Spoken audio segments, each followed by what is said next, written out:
कितने बार कितने प्रतीक उस अकथनीय सत्य को दर्शाने के लिए किया गया जो शब्दों से परे है। जब आप कहते हैं मुझे खुद भी पता नहीं मैं क्या हूँ, ये उसी किब्बल की अनुभूति का प्रारंभिक चरण है। सूफी दर्शन में ऐसे लामका नाकली स्थान जहाँ आत्मा सभी पहचानों से मुक्त हो जाती है।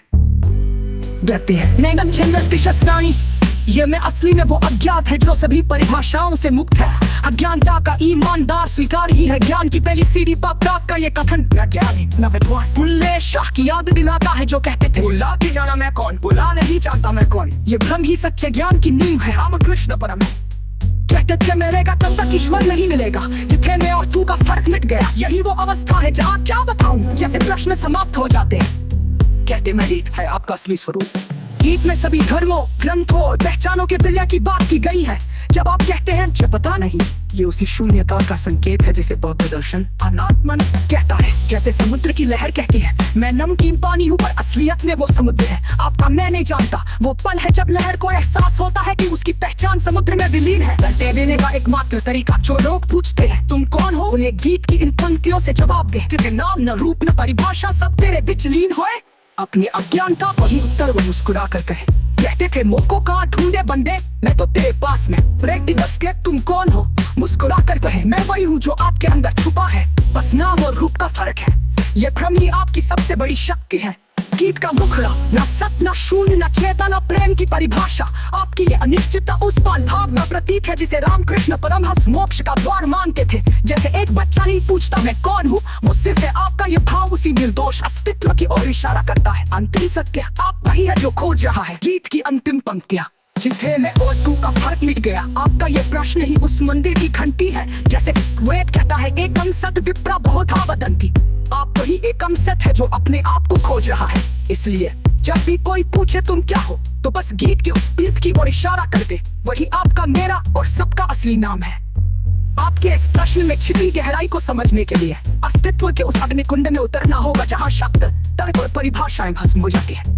ये कोई साधारण दार्शनिक विश्लेषण नहीं बल्कि उस निर्वाण भूमि की यात्रा है जिसके बारे में बुद्ध मौन रह जाते थे। आइए इसे 7 सोपानों में समझे। मैं का विस्फोट क्वांटम फील्ड थ्योरी और अद्वैत का संगम। जब आप कहते हैं मुझे नहीं पता मैं क्या हूँ, या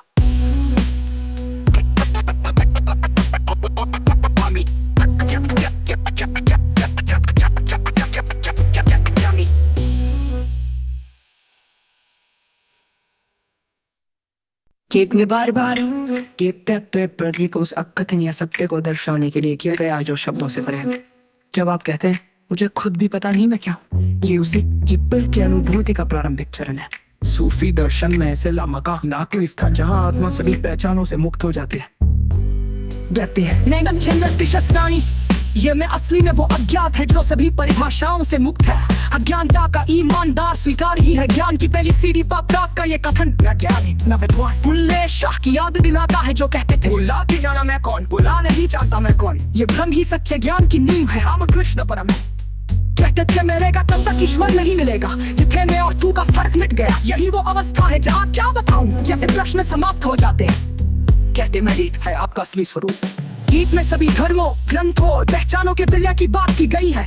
जब आप कहते हैं मुझे पता नहीं, ये उसी शून्यता का संकेत है जिसे बौद्ध दर्शन अनात्मन कहता है। जैसे समुद्र की लहर कहती है मैं नमकीन पानी हूँ पर असलियत में वो समुद्र है। आपका मैं नहीं जानता वो पल है जब लहर को एहसास होता है कि उसकी पहचान समुद्र में विलीन है। रटे देने का एकमात्र तरीका जो लोग पूछते हैं तुम कौन हो, उन्हें गीत की इन पंक्तियों से जवाब दे जिन्हें नाम न रूप न परिभाषा सब तेरे विचलीन होए।